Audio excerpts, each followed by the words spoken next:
I could eat a horse. Well, it looks like they gave you enough to feed one. Don't you dare be civil with me after leading me on like that. How did I lead you on? That marvelous rejection. You knew I couldn't resist it. Now it turns out all you were interested in was the money. That's right. Oh. Well, what do you expect me to say? That a beautiful woman with a radiant smile would mean more to an old pro like me than $5 million? I don't suppose so. Well, it was a toss-up, I gotta tell you. What? Hasn't it occurred to you I'm having a tough time keeping my hands off you? You should see your face. What's the matter with it? It's lovely. Now what's the trouble? I'm not hungry anymore. Isn't it wonderful?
You get a picture of him, why don't you just kill him? Don't let all that equipment you just saw over there fool you. Carlos has the best protection in the world, 3 layers at all times. But most important is Carlos himself. The French Secret Service came to his apartment in Paris once to arrest him. He was drunk, he was playing his guitar. He convinced them that he wasn't Carlos.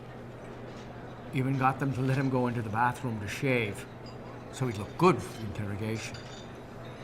He came out and shot 4 of them in the head. Then he went out in front of the woman who betrayed him, made her kneel down and killed her too. Now you think about that. Gave himself a shave. Didn't even nick himself. When do we start? You've already started. You walk through a cemetery on the way in here. What are the names on the last 3 tombstones you passed? I don't know. I wasn't paying attention. And that's what'll get you killed, laddie. Carlos is always paying attention. He's always looking. He's the master of techniques of survival that we can teach you here. That's what makes Carlos so seductive. He kills whoever he chooses. He ravishes whoever he chooses. He takes whatever he chooses. He does whatever he chooses. In many ways, he's like a Superman. He's not bound by the morals or mores of humanity. He's a mean master.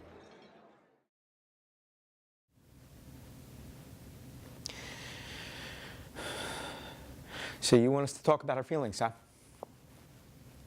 Okay. Forget about 9/11. 3 years ago, 6-year-old boy. Pulled him out of a closet. It's hot, smoke, fire all around. He's burnt. He's scared. He slips sliding in my arms like a goddamn baby seal. I almost get him out, and his skin starts to come off in my hands like wrapping paper on a Christmas present. He slips right out of my hands onto the floor. I pick him up, I get him outside. 2 weeks later, he dies in the burn center. 4 years ago, it's Project Fire, 6 stories up. I go in, I see a little girl. It's 2 rooms, 12 people living in 2 rooms. I see this little girl, she's hurt bad. I walk over and I pick her up, she's got a kitten in her arms. And all she can say is, please, Mr. Fireman, please don't let my kitty die. Please don't let my kitty die. And I carry her down 6 goddamn flights of stairs. And the whole way I got my mask and I'm going from me to her to the cat, from me to her to the cat. And all she's saying is, please don't let my kitty die. And all the way I'm biting my tongue because I hate cats. I think they suck. I come from a dog family. 9/11. We lost 4 men in our house that day, including my cousin Jimmy. He's my best friend. Best goddamn fireman I ever worked with. Great father, great American, blah, blah, blah, all that stuff. And every day, I drive home through the neighborhood and I see these guys we went to high school with on the corner. Hi, drunken assholes. And I ask myself, how come they're still alive and Jimmy Keefe ain't? My cousin, the priest, he says it's all part of God's plan. Like God has a plan. Let me tell you something. If God has a plan, he's got a lot of goddamn explaining to do.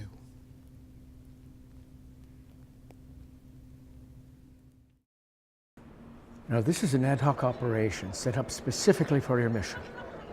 When it's done, there won't even be a trace left of it. You don't even need to know anybody's name. In fact, from now on, your name is Michael. It's security. Your name really isn't Jack Shaw. Of course it is. Now, you have to be understanding the political realities of the situation. Whoever hits Carlos is going to unleash upon himself a fanatical wave of terrorist activity and retribution. Fanatical. This is going to be unlike any other training experience you ever had. We're going to push you to your limits. Frustration, fatigue, fear. We're going to make you more terrified than you've ever been before, just to see how you handle the fear. In any other job you've ever had, you get it 99.9% right. You get an A. Here, you get it 99.9% right, you get dead. And to tell you the truth, honestly, in my heart of hearts, I don't really care whether or not you live or die. I don't take it personally. I don't really care whether or not I live or die. What I care about is whether or not you get Carlos. That's what I care about. Nothing personal, right?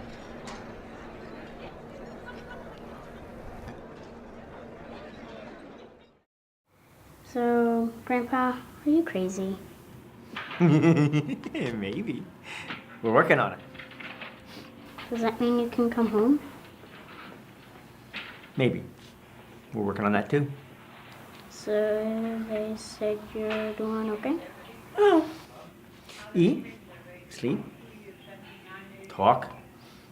Don't hurt myself. Not the toughest gig I ever had. So, you're going to be okay? I think so. You think so? Well, they're only doctors, son. They can't predict the future. But they have a good feeling, right? They feel like you're probably going to be okay.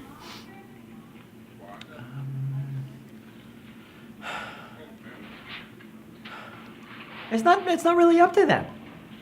What about me and Bobby? Are we going to be okay? You're both gonna be fine. First Uncle John, then Dad, and me. You're gonna be fine. Come here. Listen. It's up to you. Your name is written in a big book somewhere up in heaven. And next to it are things you can't change. But your name and who you are and how you treat people and how you be remembered, those are things you can control. So you see, it really is up to you.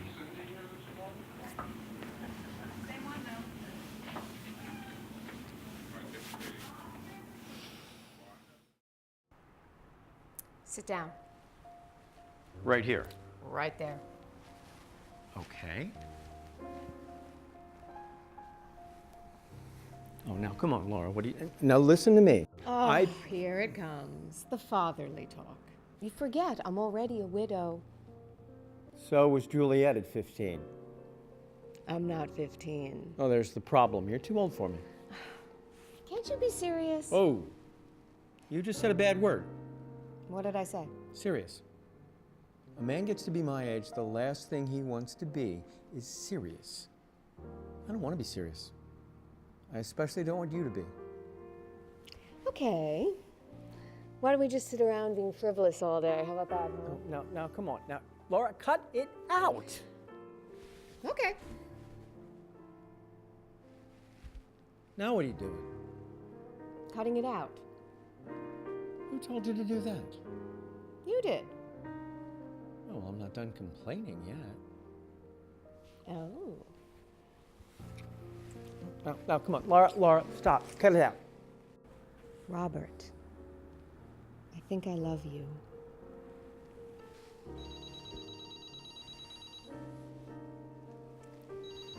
The phone's ringing. Never mind. Let him find his own girl.